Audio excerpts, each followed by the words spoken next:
Ça va? Salut. Mais les gars, juste, on n'est pas un petit peu en retard là? Non, attends, je crois que c'est... Ouais, non, on a encore du temps. C'est à l'arrière de la cathédrale, après avoir emprunté un grand escalier de pierre en colimaçon, que l'on pénètre dans le lieu de répétition des Petits Chanteurs de Monaco. C'est ici, dans ce majestueux espace qui n'est pas sans rappeler l'intérieur d'un château ou le collège de Poudlard où Harry Potter apprend ses tours de magie, que 3 fois par semaine, les Petits Chanteurs de Monaco se retrouvent. Autour de Pierre Debat, qui a repris le flambeau paternel, ils répètent avec sérieux et passion des chants qu'ils intégreront au programme de leur concert. Le plus jeune a 9 ans. Tous ont d'abord présenté leur candidature avant d'être auditionnés puis retenus pour composer le groupe de 25 jeunes garçons. On y va sur la partie d'alto. On révise juste le début. On voit comment vous partez.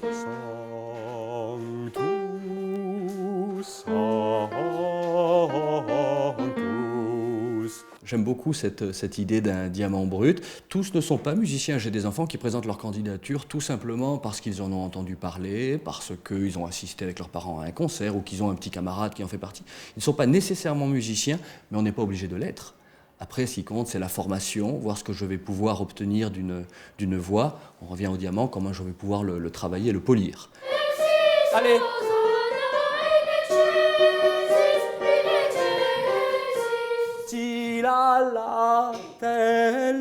Posez-le en douceur. Les Petits Chanteurs de Monaco existent depuis 1974. C'est le prince Régnier III qui est à l'origine de la constitution de cet ensemble de voix d'enfants.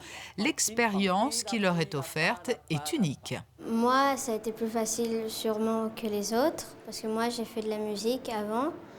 Mais les autres, là, il y a des nouveaux cette année. Ils ont un peu du mal, mais là, ça commence à progresser, et donc ça va de mieux en mieux. Qu'est-ce que tu ressens lorsque tu chantes ? Que du bonheur, j'adore chanter. J'ai commencé il y a 3 ans, et ce qui m'a donné envie de venir, c'est en fait, ici, on m'a dit qu'on pouvait se débrouiller tout seul, comme si on était un adulte, c'est tout. Ça m'a apporté, oui, une confiance en moi, parce que être petit chanteur, oui, ça détend. Quand on est triste au collège, oui, ça peut détendre des fois. Et puis, ça amène aussi un peu une fierté des fois. Est-ce qu'on a le trac quand on est petit chanteur, lorsque l'on va se produire sur des scènes internationales ou même pour la fête du Prince le 19 novembre ? Un peu, oui. Et puis après, une fois qu'on est parti, c'est bon, on n'a plus peur et on est fiers après. Fête nationale monégasque, concerts, tournées d'été à l'étranger, les événements marquants dans l'année d'un petit chanteur ne manquent pas.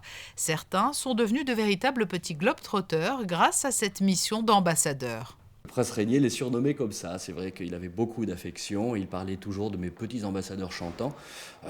En 42 ans de carrière internationale, les petits chanteurs, c'est rigolo presque, sont exactement à 42 pays visités, ce qui est énorme.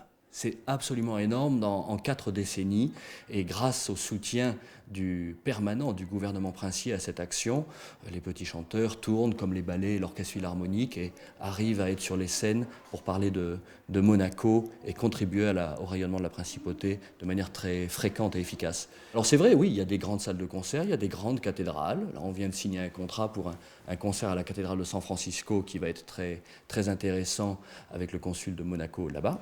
Mais en même temps, des stades, ça arrive, oui, ils ont fait des ouvertures de matchs de baseball au Yankee Stadium de New York ou autre à Miami pour tel ou tel match. Oui. Et des années après encore, l'expérience petit chanteur marque.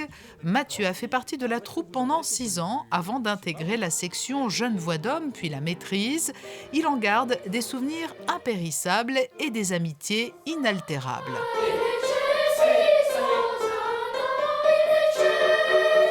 Du bonheur, de la joie, de la famille, l'amitié.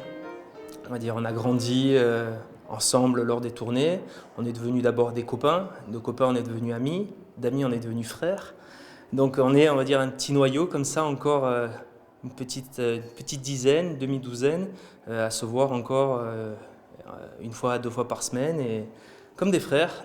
Après une nouvelle année bien chargée, les petits chanteurs reprendront leur mission d'ambassadeurs de Monaco en entamant l'été prochain une grande tournée nord-américaine et canadienne qui les conduira de San Francisco jusqu'à Seattle et Vancouver.